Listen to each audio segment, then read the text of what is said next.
প্রার্থী হিসাবে আপনি যদি অনুমতি দেন তাহলে আমি কিছু কথা বলতে পারি 2 মিনিট। মাননীয় হুজুর আদালত, আপনার এই চেয়ার অত্যন্ত পবিত্র চেয়ার।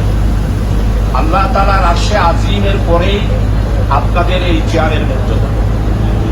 আমরা মুসলমান হিসাবে খানায়ে কাবাতে প্রতিদিন আল্লাহ তাআলা লক্ষ লক্ষ রহমত নাজিল করেন।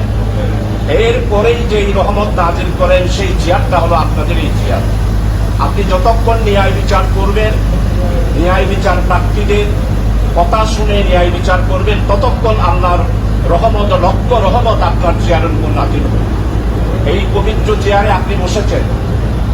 আমি একজন নির্যাতিত কারাবন্দী মানুষ, আজকে 29 মাস কারাগারে।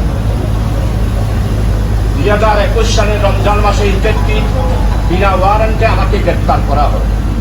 মাননীয় হুজুর আদালত, আজকে প্রায় 20 মাস মৃত্যুদণ্ড